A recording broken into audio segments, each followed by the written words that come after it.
It was kind of endearing and cute in the same way because this guy was just genuinely going through this and would stop and go, wait, wait, what are we doing?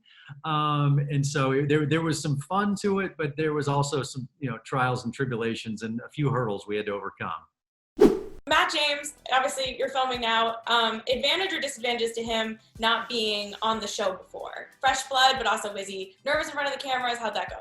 Both. There are some wonderful things to the naivete and innocence to just coming in, but then there's little things that we had to really stop. And night one, and he doesn't know what to do because he never came up to the mansion before. He never went to a rose ceremony. He doesn't even know how to get a rose or give a rose.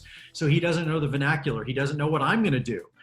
We really had to walk him through and teach him. It was Bachelor 101 and it was trial by fire. And sometimes there were some mess ups and some trip ups, but it was kind of endearing and cute in the same way because this guy was just genuinely going through this and would stop and go, wait, what are we doing?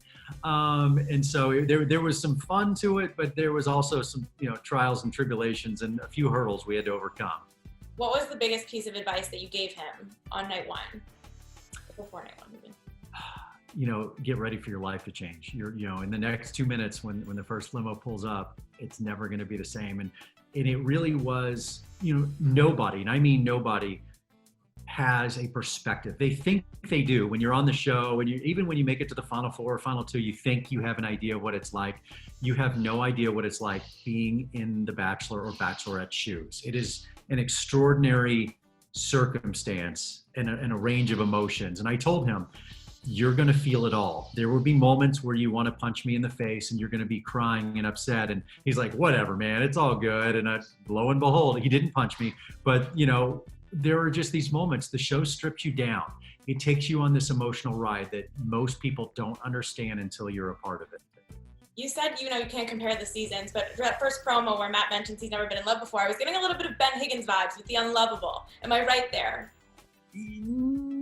No, not as much of a lovable loser as like Ben made it out to be. Like Ben was felt like he didn't deserve it and hadn't earned love. And that's not Matt. Matt's, I think the best thing to describe Matt is it's not that he hasn't said, I love you before. I think the problem with him is he realized being the Bachelor, he had never fully understood what it means. He didn't understand the weight of it.